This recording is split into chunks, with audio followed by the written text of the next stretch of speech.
नाज़रीन आदाब, मैं मुदस्सिर अहमद इनकलाब न्यूज़ के लिए ख़ुसूसी पेशकश शमशीर बेनयान के साथ आपके सामने पेश हुआ हूँ। आज के इस एपिसोड में हम बात करेंगे किस तरह से आरएसएस आने वाले पार्लिमानी इंतखाबात में बीजेपी को दोबारा इक़्तिदार में लाने के लिए कोशिश कर रही है। तो चलिए देखते हैं क्या कुछ आरएसएस की तरफ से हो रहा है इस ख़ुसूसी एपिसोड में। पार्लिमानी इंतखाबात के मद्देनज़र मुल्क भर में बीजेपी की अपोजिशन जमातें इत्तेहाद बनाकर बीजेपी का मुकाबला करने के लिए अभी तक सर्कस कर रहे हैं। वहीं सीटों के बंटवारे को लेकर इख्तिलाफात चल रहे हैं तो कहीं उम्मीदवारों को लेकर इख्तिलाफात नजर आ रहे हैं। कुछ ही दिनों में पार्लिमानी इंतखाबात के लिए कोड ऑफ कंडक्ट जारी होने वाला है। इससे पहले ही संघ परिवार पूरी तरह से पार्लिमानी इंतखाबात में बीजेपी को कामयाब करने के लिए कमर बस्ता है।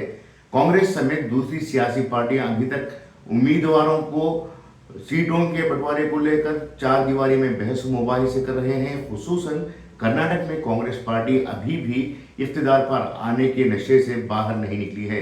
इसके कारकुनान से लेकर लीडरान तक इख्तिदार के नशे में घूम रहे हैं। वहीं दूसरी जानिब बीजेपी के उम्मीदवार इंतखाबी तशहीर में सरगर्म हो चुके हैं।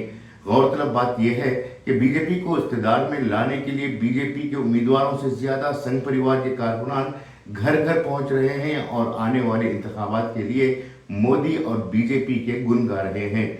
गौरतलब बात यह है कि कारकुनान में 10-15 के ग्रोह में नहीं जा रहे बल्कि एक की शक्ल में तयशुदा मकानात को जा रहे हैं।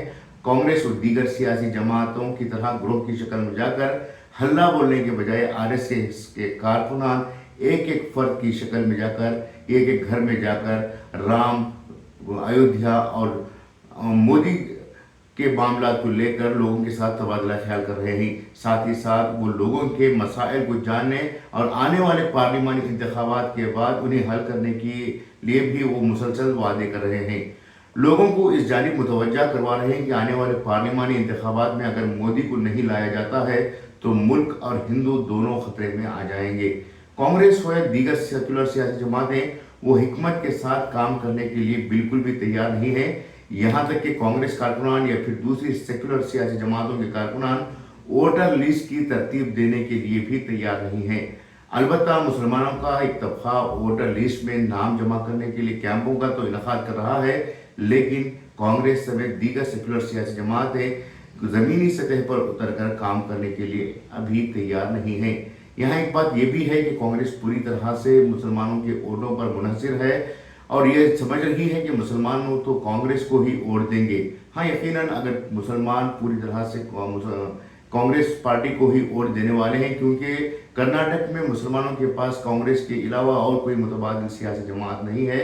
लेकिन सवाल ये उठ रहा है कि क्या कांग्रेस पार्टी जो दूसरी सियासी जमात जो दूसरी कौमें हैं उन कौमों के वोट हासिल करने में कामयाब हो पाती है, क्योंकि कांग्रेस पार्टी सिर्फ मुसलमानों पर मुश्तमिल है, मुनहसिर है और कांग्रेस पार्टी ये सोच रही है कि अगर कांग्रेस मुसलमानों के वोट उन्हें मिल जाते हैं तो ये इनके लिए सबसे बड़ी कामयाबी होगी। लेकिन हकीकत यह है कि मुसलमानों के अलावा इन्हें दूसरों के वोट भी हासिल करने के लिए आगे आना चाहिए। इसके लिए तैयारियां करने की ज़रूरत है, जिसके लिए कांग्रेस ने अभी तक किसी भी तरह की तैयारी नहीं की है। सिर्फ मुसलमानों के वोटों से तो जीत मुमकिन नहीं है, बल्कि गैरों के भी वोट पार्लिमानी इंतखाबात में हो या असम्बली में हो बेहद ज़रूरी है।